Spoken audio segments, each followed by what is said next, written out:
Alors bonjour à toutes et à tous, bienvenue dans cette nouvelle session de débat des JEA. Isabelle Laudier, je vous laisse la parole, vous pouvez animer cette table ronde. Bonjour et merci beaucoup Cédric. Donc nous nous retrouvons à 16h30 maintenant pour la session qui s'intitule Quel levier mobiliser pour une relance sociale et écologique. Pour cette session, nous avons 4 intervenants que nous remercions. Merci beaucoup à eux d'avoir accepté d'intervenir. Donc, dans l'ordre d'apparition sur l'écran, je ne suis pas sûre que ce soit exactement c'est l'ordre alphabétique, mais je vois donc Benoît Cattel, directeur général du Crédit Coopératif, Mathilde Dupré, co-présidente de l'Institut Veblen, Laurence Cialom, donc professeure d'économie à l'Université Paris-Nanterre, et Nathalie Layani, responsable, directrice de la politique durable du groupe Caisse des dépôts. Juste quelques mots avant de démarrer notre débat sur le pourquoi de cette session et le partenariat donc, de l'Institut Caisse des dépôts pour la recherche avec les Journées de l'économie autrement. Donc la Caisse des dépôts, depuis son démarrage, depuis le démarrage des Journées de l'économie autrement, est partenaire, à la fois via son Institut pour la recherche et via la direction régionale de la Banque des territoires. Donc, nous sommes ravis d'être partenaires de ces journées qui sont pour nous l'occasion de valoriser tous les enjeux stratégiques de la Caisse des dépôts, en particulier en lien avec les enjeux de l'économie sociale et solidaire et des territoires. Donc, chaque année, nous organisons une session, c'est un grand plaisir et ça permet à la fois de valoriser des travaux de recherche soutenus par la Caisse des dépôts, mais aussi l'expertise interne et les partenaires de la Caisse des dépôts. Donc aujourd'hui, dans le cadre de cette session, nous nous interrogerons sur les enjeux du plan de relance aujourd'hui. L'économie française traverse une crise très importante liée à la crise sanitaire, qui est d'abord une crise économique, qui appelle des mesures d'urgence, donc nous en parlerons, mais tout l'enjeu est de savoir si on peut orienter, s'il est possible d'orienter ce plan de relance vers une stratégie plus de moyen terme, donc de relance durable, donc qui assure à la fois de la cohésion sociale et de la cohésion environnementale. Donc, cette question va être posée aussi bien du point de vue des actions publiques qui peuvent être développées pour inciter à cette relance durable, à la fois donc du point de vue de l'État, mais aussi des collectivités. Et nous écouterons également le point de vue d'acteurs opérationnels, d'acteurs financiers qui eux-mêmes développent des outils, une feuille de route pour répondre aux enjeux de la croissance durable. Donc, sans plus attendre, je vais donner la parole à nos intervenants. Nous allons commencer par une intervention de Laurence Cialom qui pourra nous développer effectivement les enjeux du financement d'une croissance durable. Quels sont les enjeux du financement de l'environnement d'un point de vue de l'horizon et d'un point de vue du risque, et quels outils publics cela appelle-t-il? Bonjour, merci Isabelle et merci pour l'invitation. En fait, la personne que je dois remercier pour l'invitation, malheureusement, n'est plus parmi nous, puisque celui qui m'a demandé au départ d'intervenir à cette table ronde, c'est Philippe Rémaux, qui m'a appelé cet été, quelques semaines seulement avant de disparaître. Et donc, j'ai une pensée vraiment pour lui. Et c'est un peu l'âme de ces journées de l'économie autrement. Absolument. Voilà, je tenais à dire ça et à le remercier. Donc l'angle d'attaque que je vais adopter est un angle d'attaque qui est relatif à la finance. Hein. C'est pas dans le titre. Le titre, c'est quel levier mobiliser. Et, a priori, c'est pas forcément la finance. Alors, je pense qu'il y a quand même un biais à notre table ronde qui est lié à la finance. Et à la limite, c'est assez normal, puisque la finance va vraiment être le nerf de la guerre, à la fois pour la relance économique, sociale. Et le terme relance, à mon avis, n'est pas... c'est plutôt un réamorçage. En réalité, on vit quelque chose de tellement bizarre en ce moment.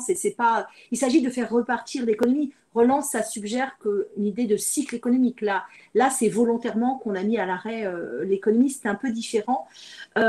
Et la question, c'est alors pourquoi est-ce que la finance va être le nerf de la guerre? Eh bien, parce que évidemment, ce qu'on vit en ce moment se produit dans une période où en plus les bilans, que ce soit les bilans publics ou privés, mais à mon avis, le problème est vraiment le privé, sont plombés par la dette.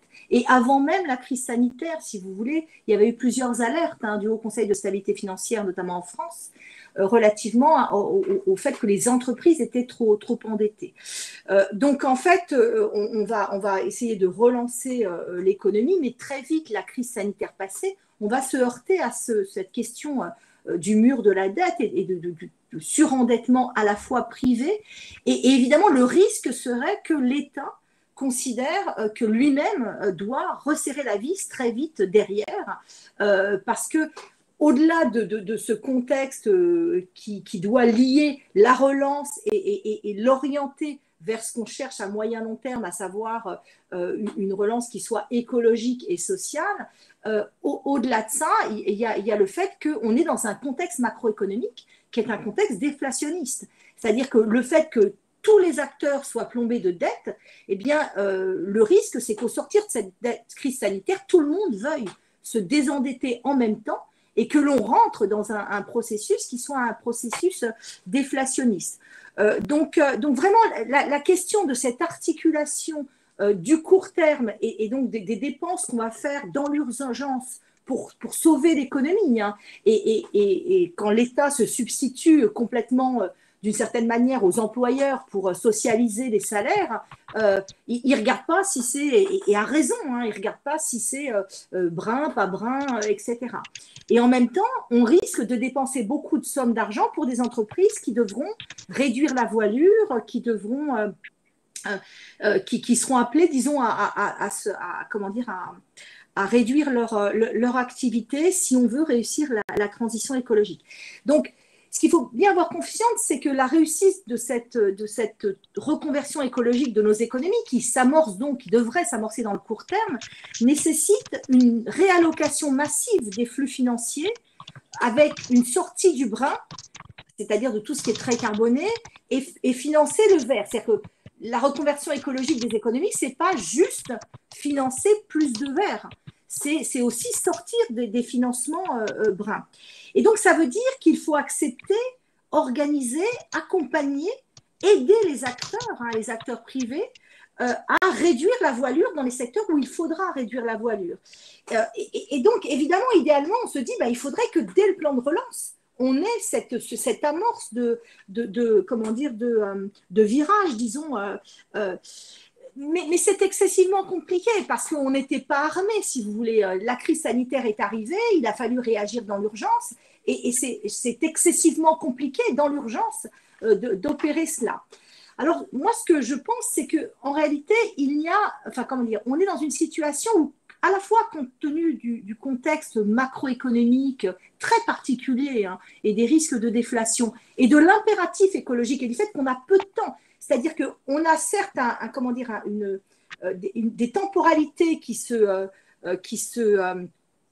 heurtent, le court terme et l'urgence avec ce qu'on doit faire à moyen long terme pour reconvertir nos économies, mais le moyen long terme, il n'est pas si long que ça, si on en croit ce que nous dit le GIEC.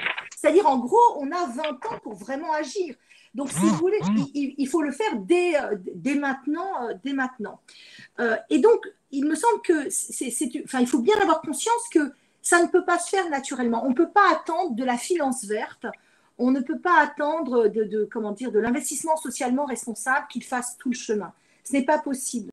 On le voit bien. Il y a eu d'ailleurs une étude aujourd'hui, je crois, qui est sortie de la BCE, qui montre, par exemple, que les financements bancaires aux fossiles ne se sont pas réduits depuis les accords de Paris. Vous voyez, donc on ne désinvestit pas du brin.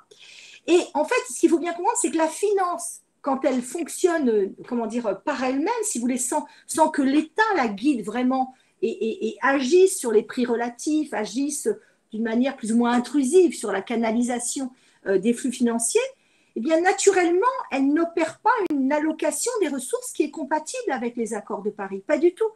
Parce que la finance par elle-même est incapable de correctement tarifer les externalités positives du vert. C'est-à-dire, vous voyez, quand vous faites un choix financier, la rentabilité, c'est ce que vous pouvez vous accaparer monétairement. Mais il y a toute une partie de rentabilité qui est une rentabilité sociale dans ces investissements et qui n'est pas tarifée par les marchés. Donc, nécessairement, on sous-investit dans le vert. Et on surinvestit dans le fossile pour les mêmes raisons.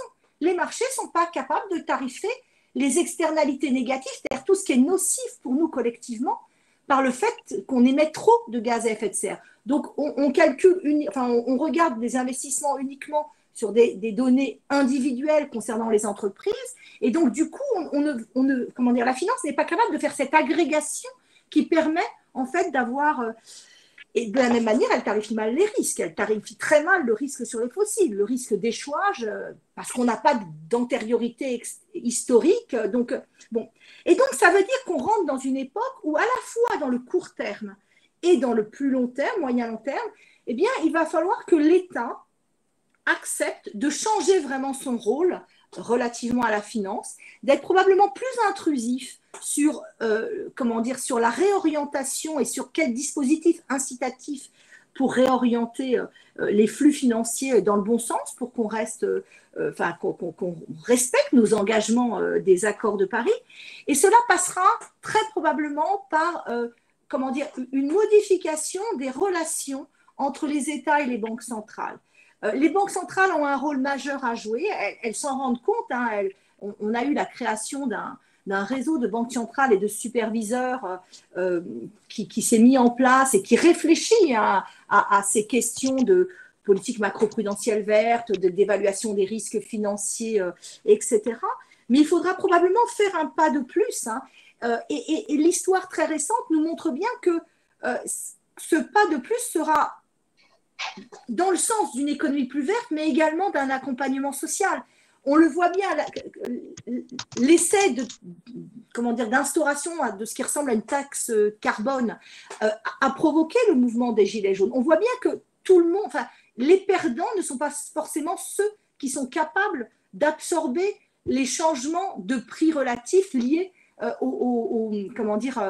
l'industrie carbonée, à l'usage notamment des fossiles. Donc, et on voit bien, il n'y a que l'État qui est capable en réalité d'avoir ce type de politique d'accompagnement qui permettrait ce type de transition. Donc oui, je pense qu'on doit aller vers ce nouveau rapport qui serait un rapport si ce n'est de subordination, au moins de partenariat, et revenir peut-être sur l'indépendance des banques centrales, et notamment parce que les banques centrales peuvent avoir un rôle majeur par un verdissement de leur politique monétaire. Elles ont des tas de moyens, par la politique des collatéraux, par les outils de refinancement qui seraient ciblés sur le vert, par le QE qui pourrait être vert, et puis par la politique macro-prudentielle qui pourrait être également verdie. Donc je pense que ça appelle, mais à court terme en réalité, à un changement de paradigme relatif aux relations entre les banques centrales et les gouvernements. Et quand on nous dit que ce n'est pas possible, eh bien, il suffit de regarder l'histoire pour savoir que c'est possible de le faire très vite. C'est exactement ce qui s'est passé dans les années 30, entre les années 30 et la Seconde Guerre mondiale. Je veux dire, on est passé de relations de banques centrales qui étaient assez indépendantes des gouvernements à des banques centrales qui ont aidé à financer l'effort de guerre, une finance qui a été réglementée, des banques centrales qui étaient des institutions privées et qui ont été nationalisées. Donc, on a eu un basculement complet du régime de central banking, et je pense que on est d'une certaine manière dans une période de guerre. Le président de la République a utilisé ce terme pour parler de la lutte dans cette crise sanitaire, mais on est aussi en guerre contre le changement climatique et à situation totalement exceptionnelle. Je pense qu'il faut se donner les moyens d'une reconstruction écologique et que les banques centrales sont des acteurs majeurs pour cela, tout comme d'ailleurs les acteurs publics, les banques publiques d'investissement, les acteurs comme la Caisse, et au niveau plus territorial des banques éthiques et alternatives pour financer d'un point de vue territorial sur d'autres critères la conversion écologique de nos économies. Donc voilà, je pense que j'ai tenu le temps. Très bien, merci beaucoup Laurence. Nous reviendrons en effet tant sur le rôle de la Caisse des dépôts que le rôle du crédit coopératif comme des acteurs financiers pleinement engagés dans le financement de la relance durable.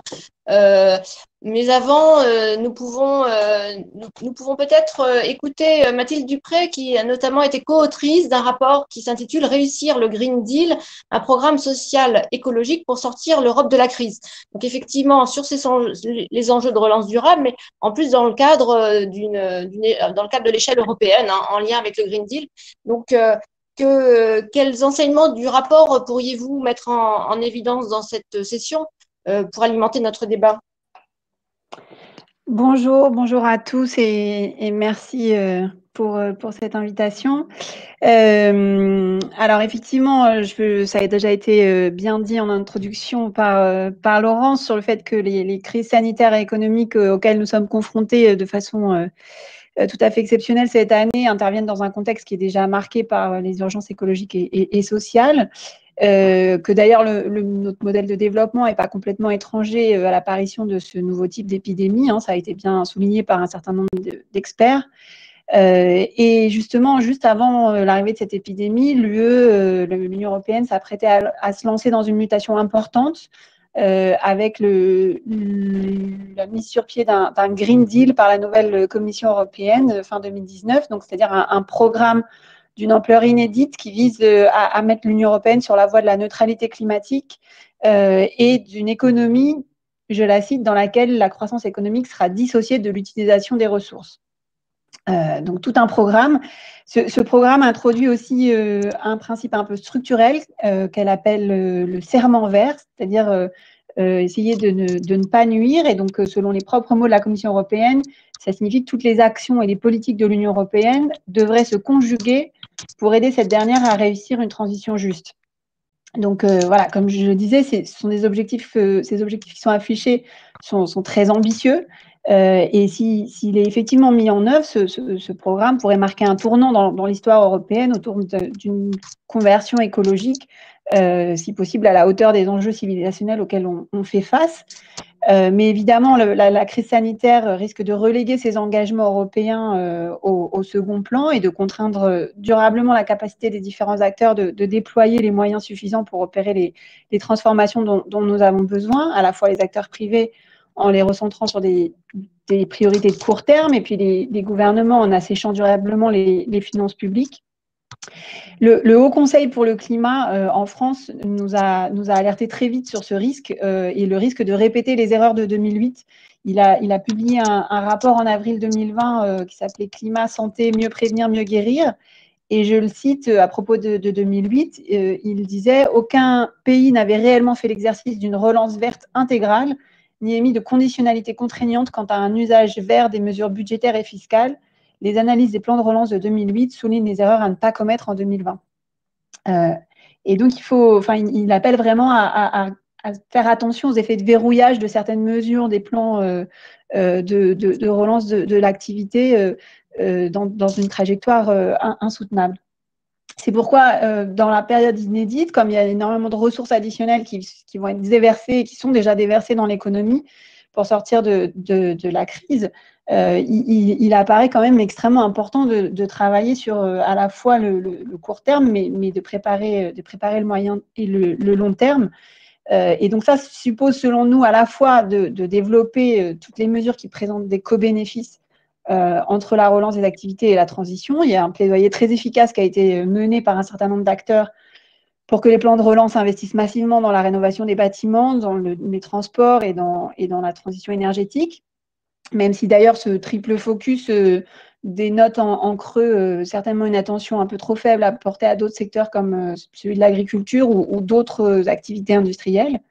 Mais ça veut dire aussi certainement d'assumer le déclin d'activités de secteurs les plus polluants en traçant une trajectoire claire et en prévoyant un accompagnement public massif à la fois de ces secteurs d'activité qui vont devoir se reconvertir et des salariés qui seront concernés par cette transition. Donc ça peut paraître aujourd'hui politiquement un peu incorrect de vouloir mettre à terre des pans entiers d'activités qui sont déjà durement affectés par la crise et qui demandent aujourd'hui des mesures d'urgence. Mais en réalité, ce serait à notre sens peut-être encore plus irresponsable que de continuer à déverser des sommes énormes pour maintenir les emplois dans la période et relancer ces activités sans se préoccuper de leur viabilité écologique à moyen terme et des marges futures de manœuvre des États pour les accompagner dans quelques années avec des ajustements qui n'auront été finalement que différés et au risque de devoir les conduire de façon encore plus brutale parce qu'ils auront été retardés. Et enfin, parce que la pandémie et la crise économique, parce que justement, elles obligent aujourd'hui les décideurs à développer des réponses complètement exceptionnelles par rapport aux circonstances qu'on est en train de vivre. finalement, elles élargissent aussi le champ du possible en matière de politique économique et monétaire. Je pense que c'est très clair au niveau européen. La crise financière de 2008 avait déjà permis de développer une politique monétaire en rupture avec l'approche qui avait été privilégiée jusque-là. Il y a aujourd'hui déjà aussi plusieurs règles de discipline du pacte de stabilité qui sont de facto suspendues, ce qui pourrait ouvrir une fenêtre de discussion sur ce qu'elles doivent devenir à l'avenir. Cette fois, la Commission européenne propose de franchir une nouvelle étape dans l'intégration européenne avec son plan de relance, puisque elle propose déjà une réponse beaucoup plus solidaire que la dernière fois, avec des aides ciblées en priorité vers les États qui ont été les plus affectés dans cette crise, et surtout un pas important avec la mutualisation des dettes. Mais comme l'a souligné Laurence, il y a beaucoup d'autres propositions encore bien plus ambitieuses qui sont sur la table pour se donner les moyens collectivement de répondre à cette crise, à la fois l'urgence économique et la transition que l'on souhaite amorcer. Donc, dans la note que nous avons publiée sur le Green Deal déjà en mars 2020, on suggérait de travailler sur plusieurs pistes à la fois renforcer les ressources propres de l'UE avec des nouvelles taxes innovantes, changer la comptabilisation des investissements publics verts dans le cadre des règles européennes, mais aussi conduire une politique monétaire innovante pour dégager des marges de manœuvre supplémentaires pour les États. Ça a déjà été un peu abordé, et travailler bien davantage sur la régulation financière pour que justement on opère cette réallocation des financements. Et puis aussi mettre fin aux subventions aux énergies fossiles, aux autres secteurs d'activité qui sont nocifs pour le climat, ainsi qu'aux mécanismes de protection des investissements de ces secteurs, ce qui n'est pas toujours quelque chose qui est tout à fait envisagé. Et ce que je voulais partager maintenant, c'est la question de l'analyse effectivement des plans de relance et des mesures qui ont été annoncées jusqu'à maintenant, avec les deux critères du Haut Conseil pour le climat, c'est-à-dire à la fois la question du fléchage vers le vert et la question du respect du serment vert, donc cette question de la cohérence d'ensemble des mesures et des contreparties que les États peuvent fixer. Donc je pense que sur le premier critère, celui du fléchage, il y a un objectif qui a été annoncé par les États membres qui est un objectif de ciblage vert des mesures de 30%. C'est aussi la cible qui a été retenue par la France. Ça reste en deçà de ce qui avait été proposé par la Commission fin août, qui voulait que 37% du fonds de relance et de résilience soit dirigé vers des activités vertes. C'est aussi en deçà de ce qui avait été proposé, par exemple, par le président de la Commission environnement du Parlement européen, Pascal Canfin, qui, lui, tablait plutôt sur 40%. Ceci dit, le montant des investissements qui ont été annoncés en France pour les 2 années à venir, que ce soit dans la rénovation thermique, les mobilités douces ou l'énergie, sont quand même conséquents et doivent permettre d'amorcer une montée en charge de ces filières clés dans la transition écologique, qui sont en tout cas conformes à l'estimation des besoins qui avait été produite par I4CE quelques semaines auparavant. Mais moi, on voit au moins 2 défis majeurs par rapport à ces annonces. Le premier, c'est la pérennisation de ces efforts.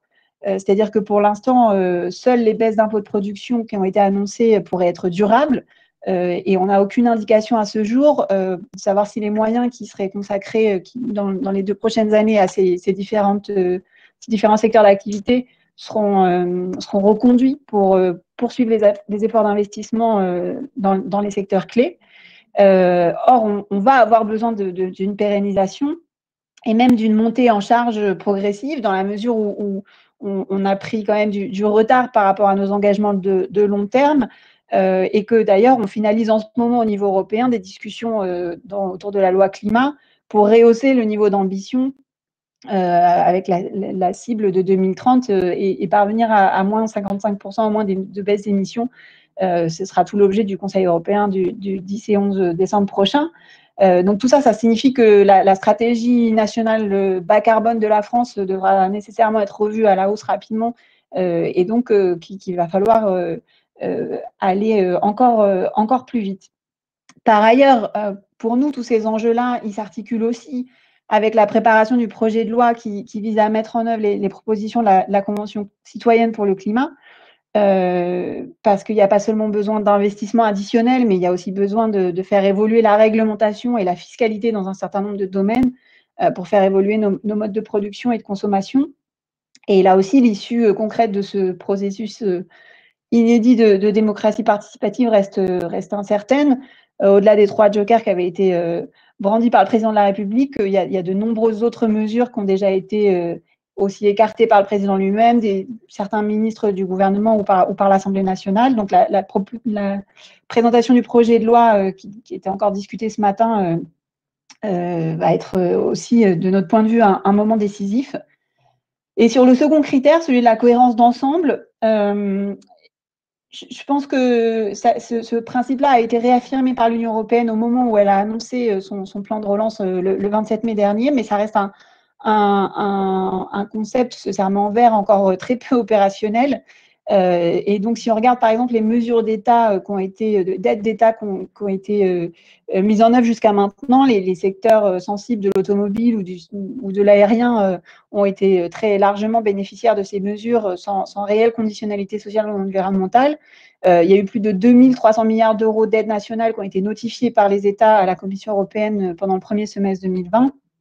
Et clairement, le climat n'était pas un critère pour examiner ces mesures. D'ailleurs, le vice-président de la Commission européenne, Frans Timmermans, a suggéré que les entreprises aidées devraient se doter d'une stratégie de décarbonation, mais cela reste pour l'instant simplement au stade de la déclaration.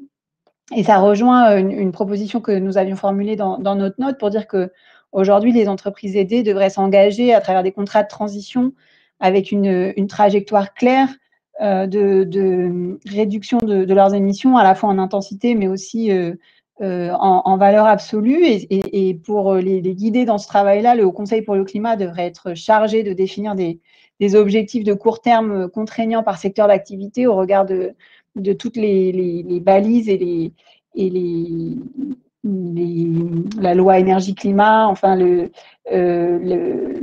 GAP Report 2019 de l'ONU, etc.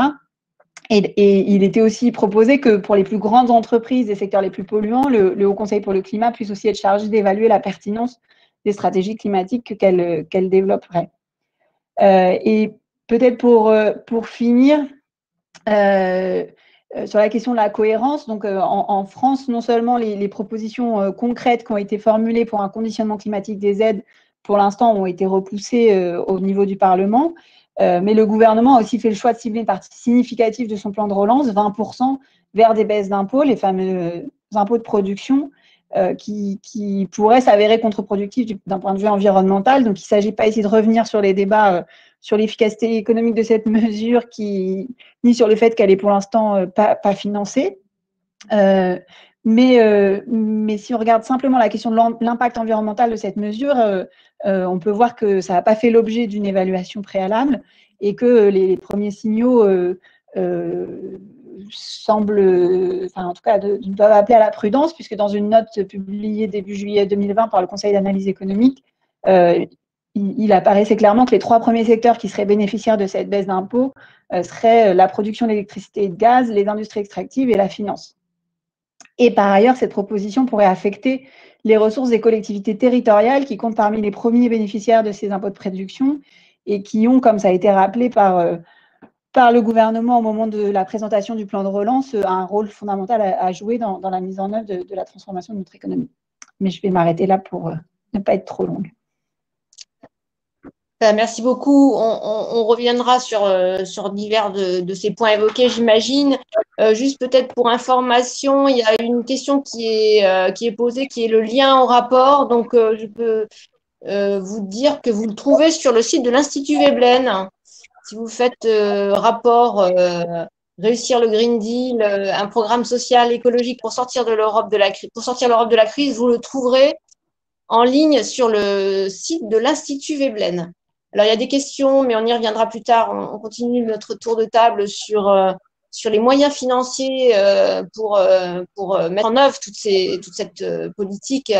Vous en avez déjà cité certains, Mathilde, comme les taxes innovantes.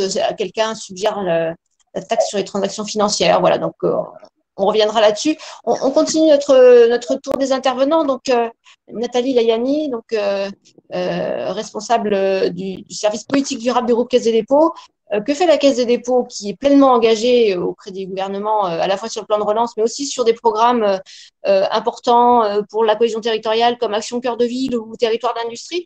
Donc, quelle est la feuille de route de la Caisse des dépôts, à la fois pour la relance, mais aussi pour une économie plus durable?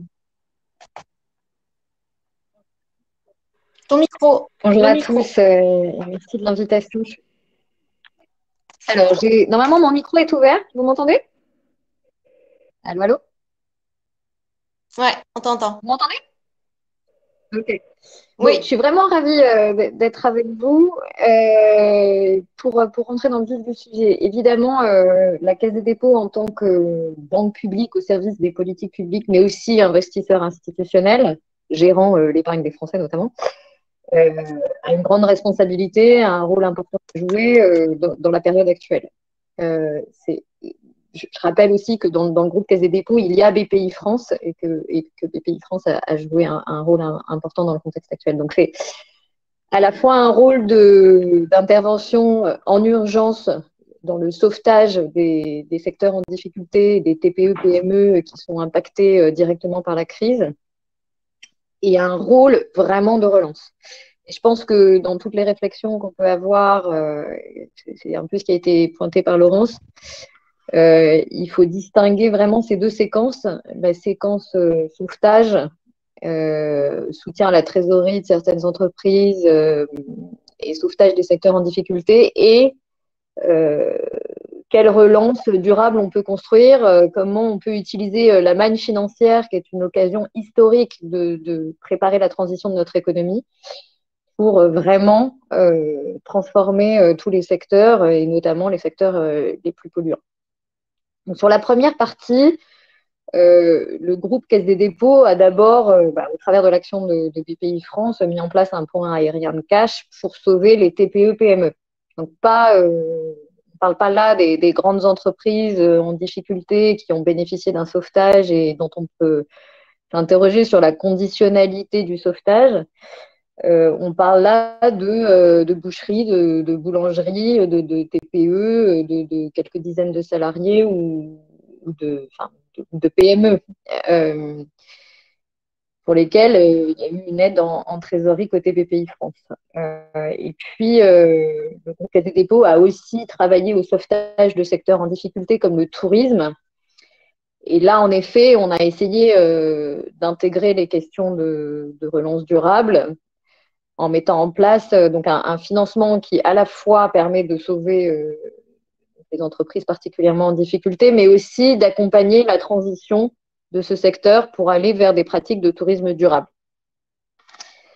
Et pour le reste, je dirais que pour des grands investisseurs institutionnels, normalement, la question de la conditionnalité du soutien aux entreprises qui ont traversé une période de crise là, ne devrait pas se poser, puisque quand on parle de relance ou de soutien à ces entreprises, on parle d'investissement en fonds propres. Là. Et donc, on parle vraiment de prendre des participations dans une entreprise, d'investir à long terme. Et pour un investisseur dit responsable, tout ça doit se faire en intégrant des critères d'impact environnemental, sociaux et de gouvernance. C'est ce qu'on appelle les critères ESG. Ce sont des critères qui ne sont pas forcément très encadrés. Enfin, il y a des initiatives internationales pour en définir les contours et qui mériteraient d'ailleurs d'être mieux encadrés par la loi. Mais un investisseur institutionnel comme la Caisse des dépôts qui a des participations dans des grandes entreprises cotées, quand il investit dans ce type d'entreprise, même en période de crise, passe ses investissements au crible de ces critères ESG sur la base de bases de données reconnues internationalement, etc. Et donc exclut les investissements à des entreprises qui auraient des impacts environnementaux, sociaux ou de gouvernance significatifs et je dirais non alignés avec des trajectoires de soutenabilité. Mais j'y reviendrai. Et par ailleurs, notre banque des territoires qui accompagne les collectivités locales, elle-même a mis en place des critères extra-financiers pour sélectionner les projets qu'elle financera en prêt ou en investissement. Donc, on ne regarde pas seulement la rentabilité financière d'un projet, on regarde aussi sa valeur extra-financière et Laurence le mentionnait, si on veut avancer sur ces sujets, il faut mesurer maintenant les externalités. Nous, on n'a pas encore de comptabilité environnementale ou durable qui nous permet de le mesurer. On aimerait aussi qu'il puisse y avoir une tarification des externalités négatives, du carbone, en prévoyant des compensations sociales pour éviter les problématiques qui ont été révélées par la crise des Gilets jaunes. En attendant, on met en place des grilles de cotation qui nous permettent de noter l'impact positif et négatif en matière extra-financière des projets. Et très concrètement, on a des critères d'empreinte carbone, d'artificialisation des sols, de nombre d'emplois créés ou maintenus, de bonne gouvernance, de consultation des acteurs, etc. Tout ça rentre dans une matrice, on pondère ces critères en fonction de la nature du projet, et puis à la fin, on exclut les projets qui sont mal notés. C'est pas idéal, mais c'est un moindre mal qui permet justement en fait d'intégrer ces conditions et cette sélection des projets très en amont. Donc voilà, mon propos consiste à dire la conditionnalité du soutien aux grandes entreprises qui ont été impactées par la crise. Évidemment, c'est un sujet qu'il faut porter et moi je souscris à toutes les propositions qui ont été faites par Mathilde et par l'Institut Veblen. Mais normalement, on ne devrait même pas avoir à se poser cette question. C'est-à-dire que un investissement dans une grande entreprise devrait être soumis à ces analyses d'impact ESG et à l'alignement avec des scénarios de durabilité. Alors, le groupe Caisse des dépôts a aussi essaye aussi d'avoir un rôle majeur dans le financement de la relance. Donc, si on n'est plus dans la partie urgence, mais vraiment dans la partie construction d'une économie plus résiliente, nous, ce que nous avons choisi de faire, c'est d'avoir un plan de relance qui, donc, d'abord, intervient beaucoup en fonds propres parce que ce qu'on a analysé, et comme le soulignaient aussi les intervenants précédents, c'est que si on veut préparer le monde de demain, il faut éviter de rajouter une crise de la dette à la crise de la dette qui précédait la crise sanitaire. Et donc, il faut avant tout éviter une perte de croissance potentielle et donc intervenir en investissement et pas en prêt. Et donc, on a mobilisé 26 milliards, auxquels s'ajoute un plan spécifique pour la transition écologique de 40 milliards qui, lui, est plus axé sur des prêts, mais au secteur prioritaire de la transition écologique, et ils ont été cités par Mathilde qui rappelait l'analyse du Haut Conseil pour le climat. Et donc, on a mobilisé une enveloppe de 40 milliards sur 5 ans pour financer massivement la rénovation énergétique des bâtiments. On va mettre 15 milliards sur 5 ans pour la rénovation énergétique des bâtiments. Ça veut dire 22 millions de mètres carrés rénovés, 125 000 logements sociaux par an rénovés d'ici 2024. Le deuxième secteur prioritaire, c'est celui, bien sûr, de la transformation du secteur de l'énergie. Donc, on va aussi financer 15 milliards pour le déploiement des énergies renouvelables en France. C'est un sujet sur lequel la France est à la traîne et on sait pourquoi. Et donc, sur lequel on va essayer de mettre le paquet. Et puis, la mobilité durable. Mais je dirais que pour nous, et ça a été pointé aussi par l'intervention de Laurence, une fois qu'on a dit qu'on mettait 40 milliards sur la transition écologique, et pardon, on aligne les chiffres, ça donne un peu on allait mettre aussi beaucoup d'argent sur la cohésion sociale. Nous allons mettre 11,5 milliards de financement, notamment en prêt pour la cohésion sociale, c'est-à-dire l'accès de tous à un logement abordable, mais aussi l'accès de tous à une formation, et notamment des jeunes à des formations diplômantes, ce qui est essentiel si on veut lutter contre le chômage de masse. On n'a fait qu'une moitié du chemin, c'est-à-dire qu'on prépare l'émergence de nouveaux secteurs qui nous permettent d'être sur des scénarios de soutenabilité, mais on n'a pas transformé l'existant. Et donc, le groupe Caisse des dépôts a aussi pris des engagements pour renoncer au financement des secteurs bruns et pour aligner l'ensemble de ces financements sur un scénario de limitation à 1,5 degré du changement climatique. Notre objectif étant vraiment de contribuer à l'atteinte de la neutralité carbone d'ici 2050 en France. Et donc, nous avons exclu le charbon de nos financements. Nous avons exclu le pétrole et le gaz non conventionnels, c'est-à-dire pétrole et gaz de schiste, sable bitumineux et pétrole et gaz de l'Arctique. Et pour tout le reste, c'est-à-dire pour les secteurs particulièrement émetteurs, notamment dans le secteur de l'énergie, nous demandons aux entreprises dans lesquelles nous avons des participations de fournir des scénarios d'alignement avec un objectif de neutralité carbone selon les critères des méthodes, enfin, selon les méthodologies reconnues au niveau international. Hein, pour les experts, je pourrais vous indiquer desquels il s'agit. Donc, on ne choisit pas n'importe quelle méthodologie d'alignement. On demande aussi à ces grandes entreprises cotées dans lesquelles nous avons des actions de nous présenter des scénarios d'alignement qui concernent l'ensemble des scopes d'émissions, donc pas seulement leurs émissions directes, mais aussi leurs émissions indirectes, celles du scope 3.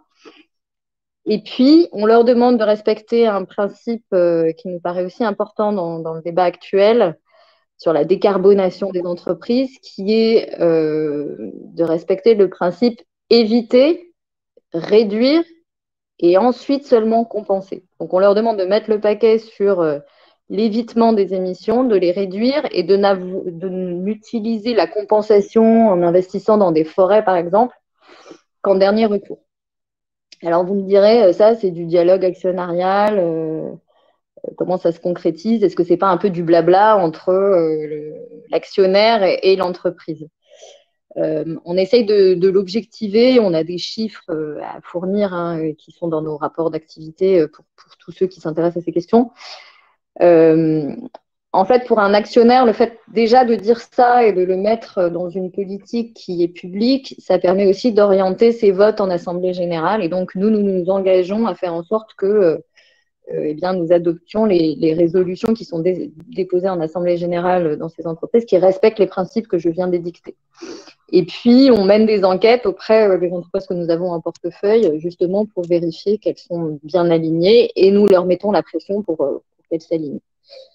Et puis, comme on a pris des engagements dans le cadre d'une coalition internationale qui s'appelle la Net Zero Asset Owner Alliance et qui a pris l'engagement d'aligner ses portefeuilles d'actifs sur un scénario de neutralité carbone d'ici 2050 avec des points d'étape tous les 5 ans, on ne peut pas s'amuser à garder en portefeuille éternellement des entreprises qui ne sont pas alignées puisque si on veut être neutre et si on veut respecter les points d'étape tous les 5 ans, il faut qu'on fasse le ménage dans nos portefeuilles ou en tout cas qu'on mette vraiment la pression sur les entreprises que nous avons en portefeuille en lien avec les autres actionnaires pour qu'elles s'alignent. Et c'est le travail qui est fait dans des coalitions comme Climate Action 100+, etc. Ça avance doucement, pas assez vite et l'action des ONG de ce point de vue-là nous oblige à aller plus vite. Mais je dirais que voilà, cette pression qu'ont les actionnaires sur les entreprises, c'est un moyen de travailler sur la partie exclusive. Enfin, disons que l'exclusion des financements au secteur fossile, c'est une partie de la réponse, mais le dialogue actionnarial, s'il est bien fait, ça permet aussi de décarboner ce qui n'est ni brun ni vert, c'est-à-dire tout ce qui est dans le secteur gris, à savoir les entreprises qui sont très émettrices, mais dont l'activité n'est pas totalement incompatible avec un scénario 1,5 degré pour peu qu'elle se transforme. Voilà, il y a plein d'autres sujets sur lesquels j'aimerais réagir, mais je ne voudrais pas être trop longue, donc peut-être qu'on pourra aborder on le verra peut-être dans le débat. Voilà, sur la question des ODD, de comment on articule climat et cohésion sociale, mais aussi sur la question de comment on intègre justement les externalités négatives et positives dans les décisions des investisseurs, et puis aussi le rôle d'entraînement qu'on peut avoir au niveau européen et international. Je suis prête à répondre à vos questions. Merci beaucoup, Nathalie. Et maintenant, donc, nous allons écouter Benoît Cattel qui, là aussi, a beaucoup à nous dire en tant que représentant d'un établissement financier. D'abord, quelle réponse le Crédit Coopératif apporte-t-il sur la relance et comment accompagne-t-il les entreprises qui sont d'abord à court terme en difficulté, mais également celles qui sont sur des secteurs bruns ou gris, comment les aider dans leur reconversion? Bien, merci. Bonjour. Merci aussi m'avoir invité. Pour ce qui me concerne, je vais faire un témoignage de ce que je suis en train de vivre qu'un plaidoyer. Un praticien, dire ce qui se passe aujourd'hui pour beaucoup de gens que nous finançons. Alors, j'ai l'honneur de diriger le crédit coopératif, vous l'avez compris, c'est 8 collaborateurs. On travaille dans l'économie réelle.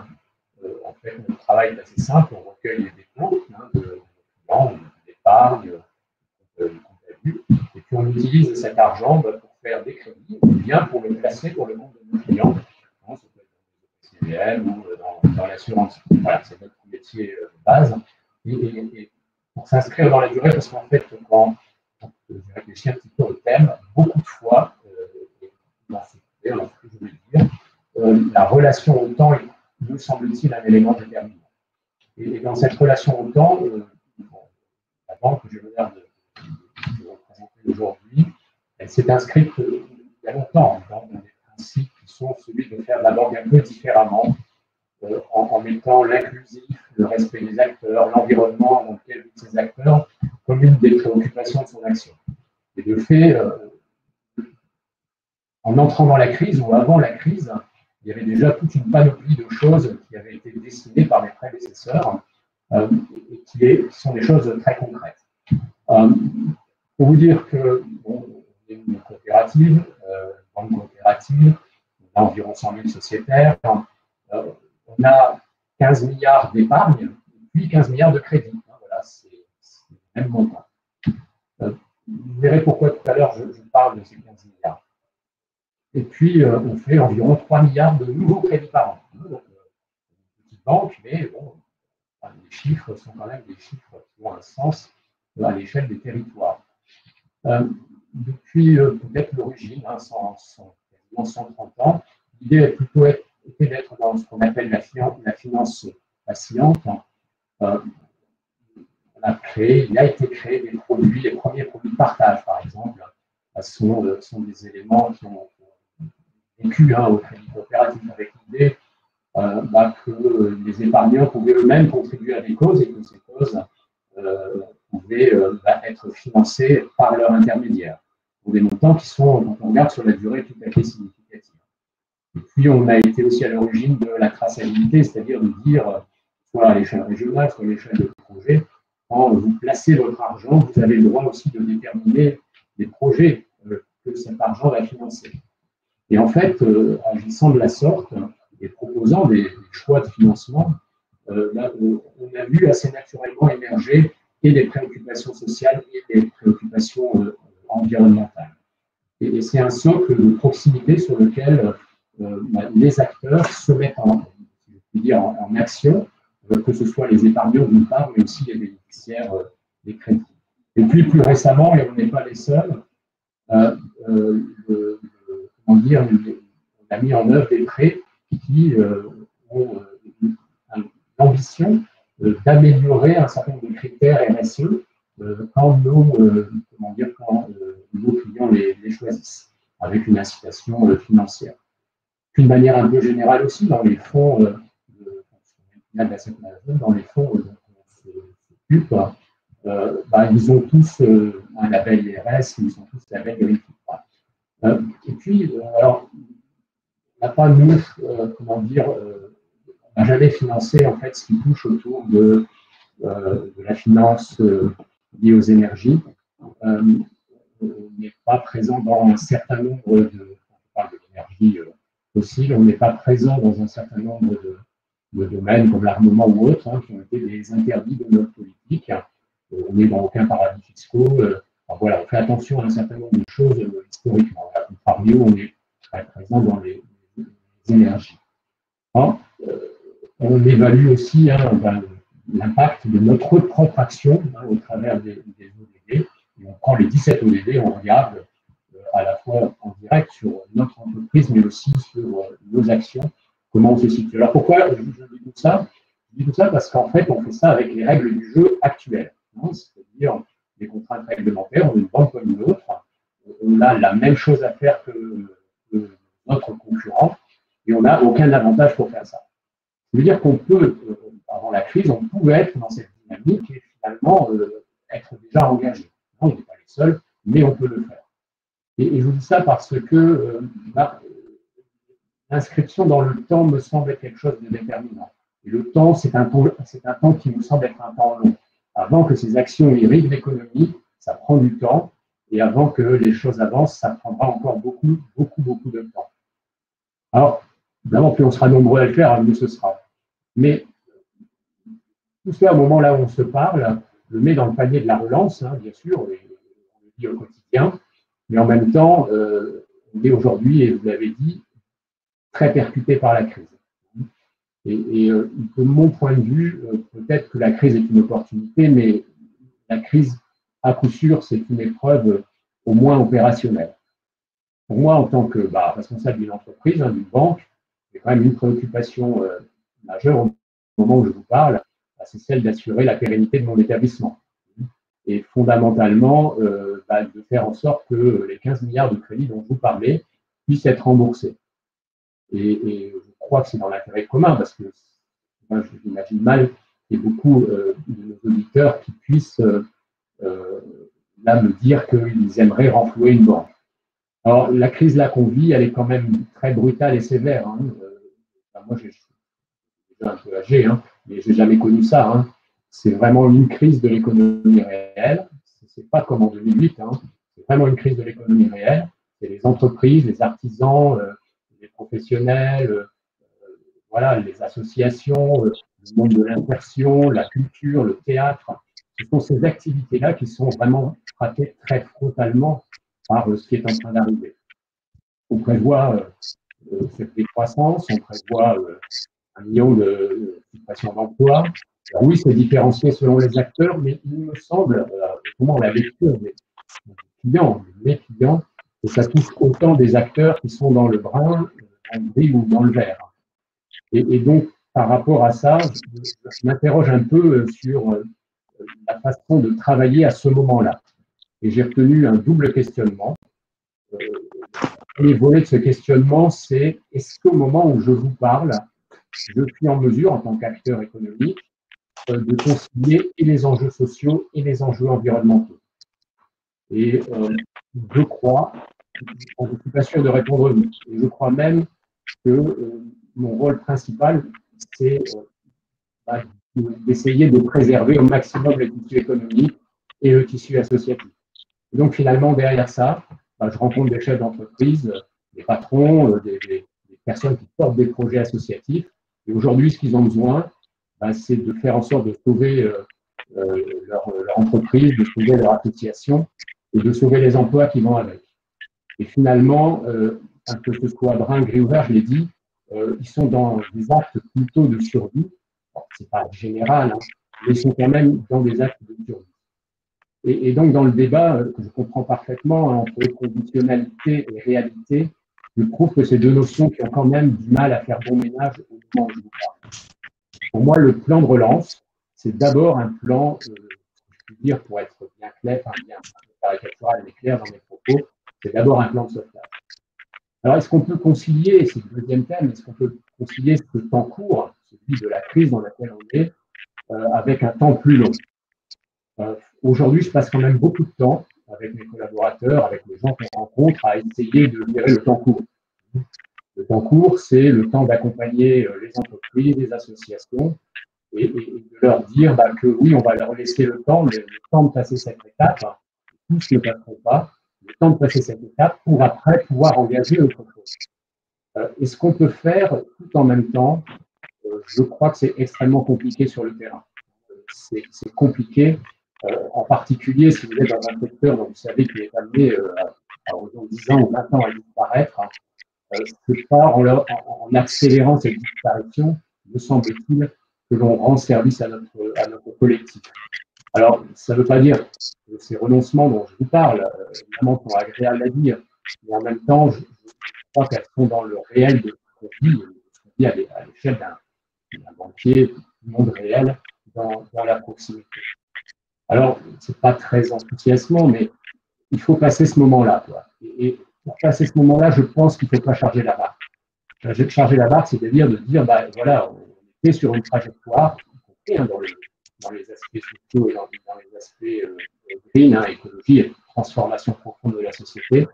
Mais voilà, on va être amené à ralentir cet aspect-là, c'est ma conviction, mais on le ralentit pour se resolidifier, pour reposer des bases avant de passer à cette étape qu'on attend tous. Et au final, pour moi, la question, hein, quel levier pour assurer une relance sociale et écologique, ou bien le thème de l'économie autrement, c'est un principe de réalité. Le principe de réalité, c'est que, concerne l'entreprise que je gère, je crois qu'il y a un espace-temps qui n'est pas le même entre la crise qu'on a à gérer là où je vous parle et la transformation inédite d'un modèle économique. Si on ne le fait pas, il s'imposera à nous, mais un modèle économique différent de celui qui a structuré les 200 années qu'on vient de passer. Et voilà, la priorité à court terme, c'est vraiment de faire en sorte qu'on ait un maximum d'acteurs économiques qui puissent arriver à ce stade et travailler sur leur propre transformation, en particulier s'ils sont dans le brin. Ça nécessitera, de mon point de vue, vraiment beaucoup d'énergie, beaucoup de moyens, vous l'avez dit, hein, et je partage beaucoup de savoir-faire. Et alors, quand je parle de moyens, c'est un petit appel. Hein, les politiques monétaires accommodantes, on en a encore besoin. Il va y avoir besoin de beaucoup de fonds propres, de quasi-fonds propres, de subventions. Voilà, alors on a tous ceux qui sont en état de fournir cette matière première, s'il vous plaît, faites-le dans des dispositifs simples. Voilà, vous avez le droit d'avoir des acronymes très sympas, mais il faut que ce soit simple dans l'exécution. Parce qu'on est quand même dans l'urgence et dans la nécessité de faire bien, certes, mais de faire simple. Voilà, et puis avec beaucoup d'obstination et d'envie, avec tout ce qui a déjà été construit hein, par tout le monde. Moi, je connais hein, ce qui porte comme valeur et comme savoir-faire l'entreprise que je dirige, avec de l'optimisme aussi, parce qu'il y a quand même beaucoup de choses qui se passent sur les territoires en termes d'initiatives, de relocalisation, de concepts qui étaient plutôt conceptuels et qui deviennent réalité. Je pense que, voilà, en se laissant le temps de gérer cette crise, on pourra passer à l'étape suivante et transformer en profondeur notre économie. Bien sûr, ça nécessite beaucoup de moyens, beaucoup d'argent, une façon de penser différente, des façons de penser différentes. Et comme je l'ai dit, de toute façon, ça s'impose. Merci beaucoup. Entre-temps, j'ai reçu pas mal de questions. Alors, je suis vraiment désolée, on ne pourra pas évidemment répondre à toutes les questions, elles sont assez nombreuses.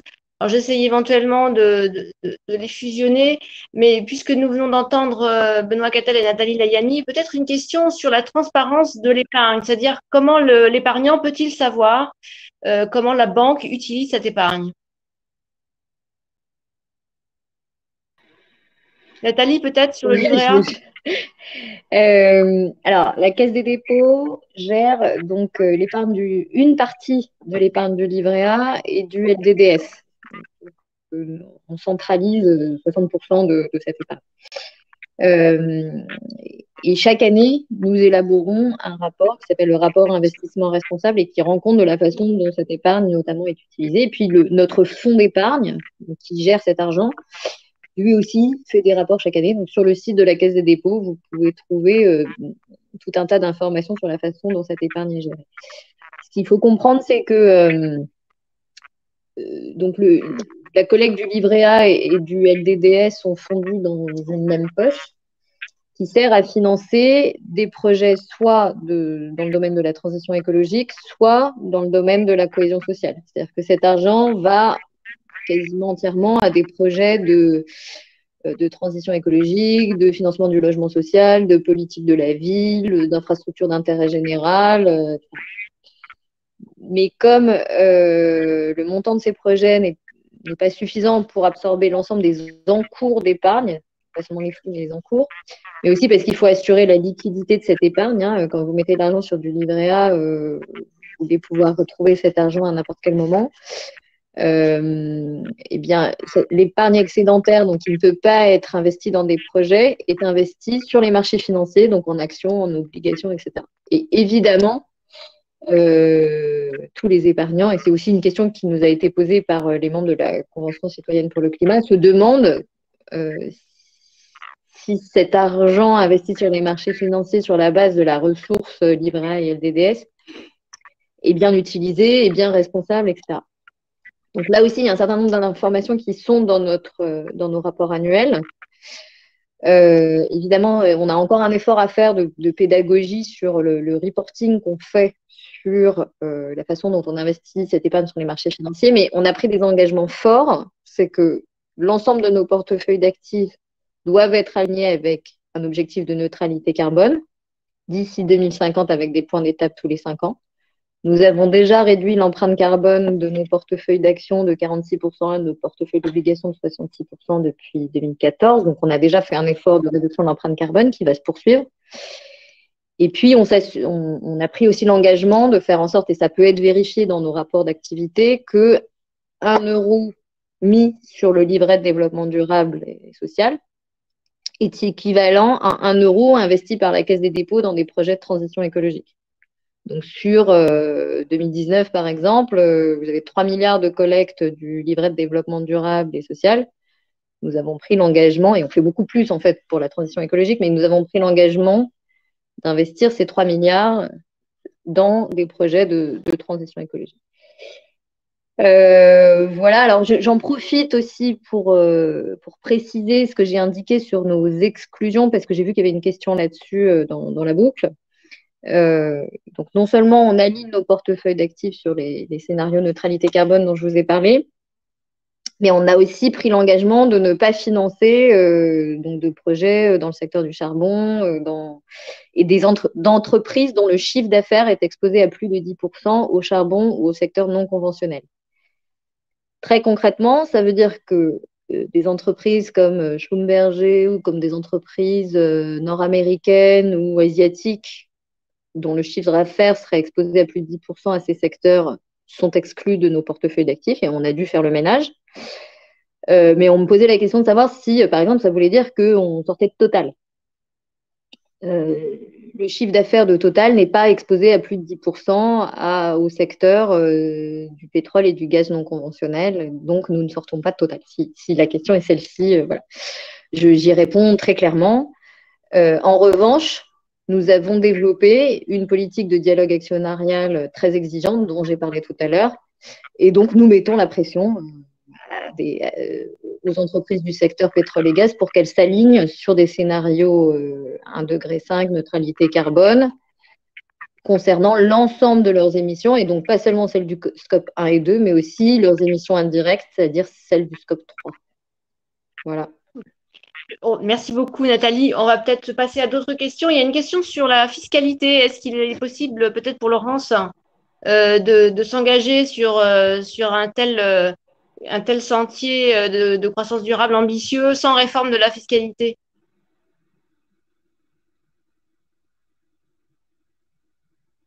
Pardon, tu mets ton micro? Ton micro, Laurence? Oui. Non, la fiscalité, ce n'est pas du tout mon domaine. Donc, autant je peux vous parler de régulation prudentielle verte, autant sur des questions fiscales. Je veux dire, Mais sur la régulation prudentielle, peut-être un mot. Peut-être un mot sur la régulation prudentielle verte. Alors, sur la régulation prudentielle verte, oui, bien sûr. Actuellement, si vous voulez, la régulation prudentielle telle qu'elle est forgée, loin de réduire, loin de contribuer à mieux aligner les flux financiers, au contraire, c'est un écueil. Pourquoi? Parce que quand on a structuré les réglementations prudentielles, notamment pour les banques, on n'avait pas du tout en tête, en fait, cette question d'alignement des flux vers un objectif bas carbone. Et surtout, on n'avait pas non plus du tout d'idée très précise sur les risques financiers d'origine climatique. Donc, en fait, réformer la réglementation prudentielle, ça, dans un sens allant vers une transition écologique, ça voudrait, par exemple, dire obliger les banques à mettre plus de capital si elles financent des activités carbonées. Ça pourrait également vouloir dire, et moi je suis plutôt favorable à ça, d'aller vers des réglementations plus frustres, c'est-à-dire notamment en termes de leviers, avec des leviers maximum sectoriels, si vous voulez, que les engagements sur certains secteurs soient bornés quoi, de la part des intermédiaires financiers. Le problème, si vous voulez, c'est que la démarche dans laquelle on s'est engagé, notamment en Europe, avec la taxonomie verte, c'est l'idée qu'il faut améliorer la qualité de l'information, sa standardisation, de manière à pouvoir également avoir des outils plus performants pour évaluer les risques financiers d'origine climatique. Et ensuite, on calibrerait les politiques publiques à partir de ces nouvelles métriques, disons. Le problème, si vous voulez, c'est que si vous prenez au sérieux les travaux du GIEC, on n'a pas le temps d'une telle séquentialité. On n'a pas du tout le temps d'attendre, d'avoir des métriques excessivement précises sur la quantification des risques financiers climatiques. Et en plus de ça, ce sont des risques radicalement nouveaux. Donc, on ne peut pas regarder ce qui s'est passé dans le passé. Et donc, c'est une méthode, celle qu'on est en train d'adopter, qui nous fait prendre du retard. Or, si vous voulez, même si on n'est pas capable de calibrer et de très précisément mesurer les risques financiers climatiques, par contre, on sait qu'ils sont potentiellement non bornés, ils peuvent être considérables. Il y a des effets au réchauffement climatique, il y a des effets de rétroaction, des effets d'amplification, des points de basculement où on va vers des trajectoires insoutenables avec une irréversibilité. On ne revient pas en arrière, c'est un temps, c'est pas un temps de la réversibilité, contrairement à la manière dont les économistes parfois traitent le climat. Et donc ça plaide en faveur de réglementations très simples, basées sur les informations que l'on a actuellement et qui simplement vont dans le sens de donner un cap à la réallocation des… Alors évidemment, comme il y a des perdants, c'est très compliqué à faire admettre, si vous voulez, le fait de ce changement complet dans les modalités d'action. Je veux dire, le ratio de capital, on va dans une sophistication de l'évaluation des risques dans les modèles internes qui est complètement aux antipodes de ce qu'on peut faire sur les questions de risques financiers climatiques. Mais je pense que vu le manque de temps qu'on a, vu le caractère totalement non précédent, le fait qu'on est face à une situation d'incertitude radicale avec ce changement climatique, et en fait le changement climatique n'est qu'une des limites planétaires. Il y a aussi la biodiversité, il y a le cycle de l'eau, il y a et qu'on doit aller vers des approches plus intrusives, plus frustres, sur la base des informations et des données que l'on a déjà. Et aller travailler avec des scientifiques pour faire ça. Et donc prendre au sérieux un peu les rapports du GIEC et ce qu'il nous dit là-dessus. Donc oui, je pense qu'on peut faire des tas de choses, mais il faut accepter de ne pas avoir les mêmes méthodes que celles qu'on a usuellement, notamment en matière de quantification des risques. Merci beaucoup. Il nous reste peu de temps, mais je vais poser donc deux questions, l'une pour Mathilde, l'une pour Benoît. Donc, Mathilde, il y avait une question en début de conférence sur les ressources possibles pour financer le Green Deal. Donc, il était évoqué des taxes innovantes dans le rapport. Donc, peut-être un mot sur les taxes innovantes. Et peut-être pour Benoît, une question sur les grilles d'analyse des projets, peut-être aller un peu plus loin sur votre manière d'analyser les projets pour atteindre cette cohésion sociale et territoriale que vous évoquiez. Mathilde?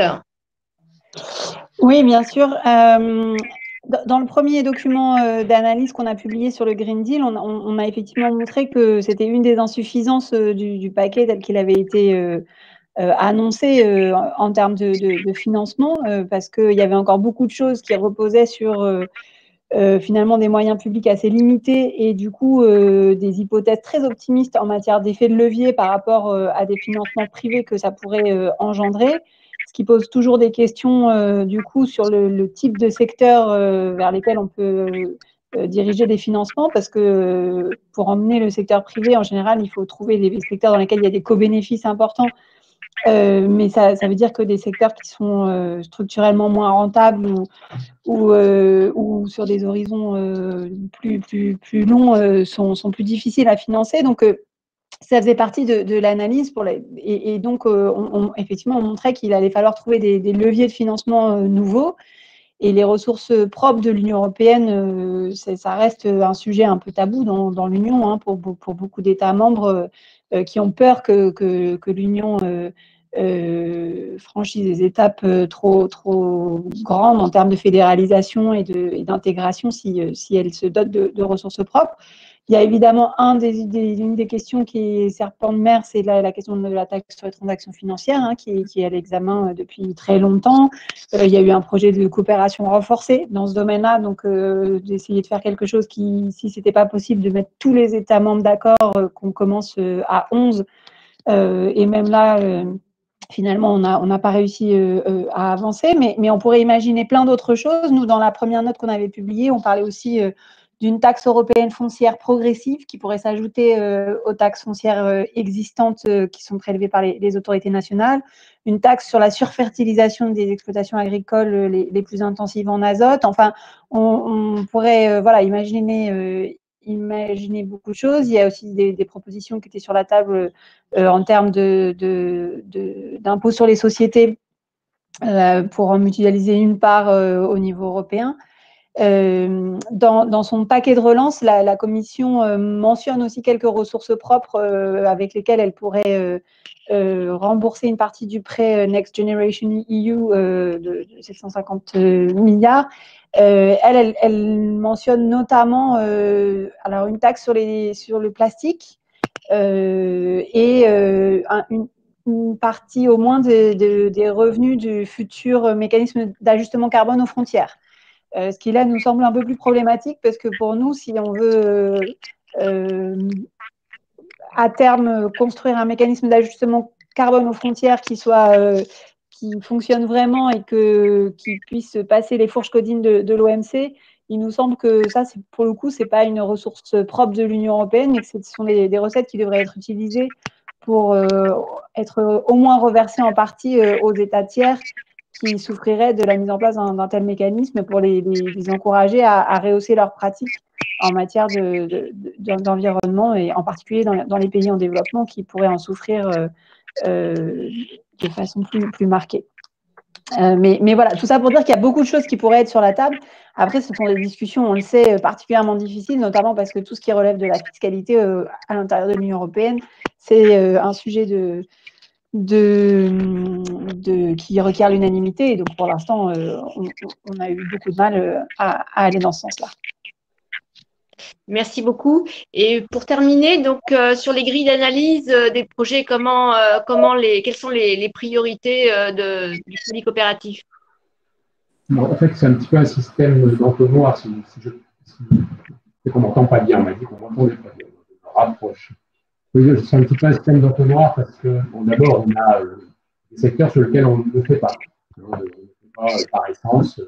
On parlait tout à l'heure de financement des énergies non renouvelables. On ne fait pas. Donc, on a des interdits, en quelque sorte. Après, on a un échelon qui est un échelon local. C'est-à-dire qu'on a des produits qui affectent de l'épargne locale à des prêts locaux. Et donc, avec un management un peu décentralisé du sujet. Alors, évidemment, on se met d'accord avec les grands acteurs, hein, mais ça veut dire que l'épargnant, qui est quand même, bon, alors, peut-être plus au crédit coopératif, encore, je n'en sais rien, mais sensible à ces sujets, a l'opportunité aussi de dire où va être routé son argent et comment il sera employé. Donc, ça constitue, j'allais dire, une sorte de bien commun de fléchage des choses. Et puis, on a, je l'ai dit tout à l'heure aussi, des mécanismes dans lesquels l'incitation dans le prêt, dans le crédit, pour faire en sorte que la personne qui emprunte, hein, l'entreprise, l'association qui emprunte, ait une incentive, enfin, voilà, une raison économique d'améliorer des critères ESG qu'il choisit lui-même. Et donc, ça peut être, on n'est pas très regardant, entre guillemets, on n'en fait pas un découpage administratif de suivi. Hein. Simplement, on prend les critères ESG, on a une grille de critères ESG, l'entreprise ou l'acteur économique choisit un certain nombre de critères, il doit les améliorer sur la durée de son prêt. Et s'il le fait, il bénéficie d'un prêt avec une condition bonifiée. Voilà, ce sont des mécanismes incitatifs.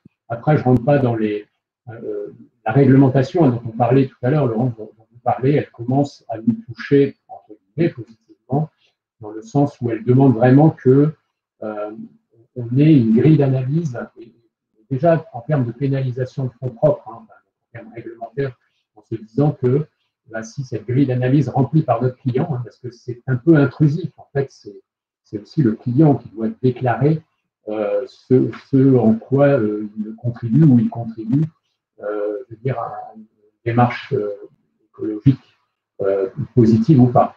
Et en fonction de ça, on a, nous, plus de fonds propres à mettre en face de ces crédits. Donc, on est en train, c'est un mécanisme pédagogique, il faut que tous les collaborateurs le comprennent, que quand on fait une instruction de dossier qui était jusque-là faite principalement sur des critères financiers, un peu à peu, on additionne des critères extra-financiers dont on parlait tout à l'heure. Et ça commence à être une réalité, c'est-à-dire que ça commence à se pratiquer. Dire que c'est fait avec très grande intelligence, c'est enfin, très grande finesse plutôt. L'intelligence est là, mais la finesse, c'est très compliqué parce que moi, mes collaborateurs, ce pas des experts en génie, ingénierie de combien pollue mon client, quoi. Voilà, mais en tout cas, on est rentré dans cette dimension-là. Voilà, donc, le fait d'être en crise, ça ne signifie pas le fait de rien faire. Hein. Le fait d'être en crise, c'est de faire des priorités, mais de ne pas perdre la lame de fond, hein, la tendance de fond sur laquelle on doit se mettre. Voilà.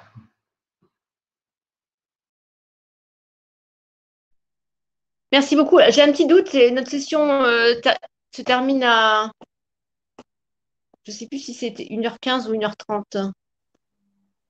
Du coup, 45 normalement. Pardon? Bonsoir à toutes et à tous. Effectivement, la session durait jusqu'à 17h45. Donc, Allô, je n'entends plus rien. vous ne m'entendez pas? Là, ça y est, oui. Si. Donc, je disais effectivement, oui, la conférence se termine à 17h45. Donc, si vous avez quelques mots de conclusion, et puis le replay sera disponible sur le site des JEA. D'accord. Bah, écoutez, non, je pense que ce que je voulais simplement dire, c'est pour ceux qui souhaitent des compléments très spécifiques, n'hésitez pas à nous écrire par mail vos questions. Il y avait notamment des questions sur les bâtiments publics, etc. Donc, je pense que vous pouvez tout à fait nous écrire par mail vos questions complémentaires. Je voulais sincèrement remercier l'ensemble des intervenants, hein, vous quatre, pour vos propos très enrichissants sur ce sujet. Et puis évidemment, comme l'a dit tout à l'heure Laurence, nous pensons beaucoup à Philippe, avec qui nous avions construit cette session au départ. En tout cas, merci beaucoup à vous tous et très bonne suite des Journées de l'économie autrement 2020. Merci aux organisateurs pour s'être adaptés à un format numérique qui n'est pas simple, ni pour l'organisation, ni pour les intervenants, et pas non plus pour les modérateurs d'ailleurs.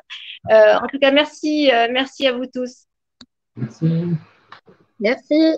À disposition pour répondre aux questions. Merci beaucoup. Bonne soirée. Au revoir, bonne soirée. Au revoir. Merci. Au revoir. Au revoir. Au revoir à tous, je termine le webinaire. Okay.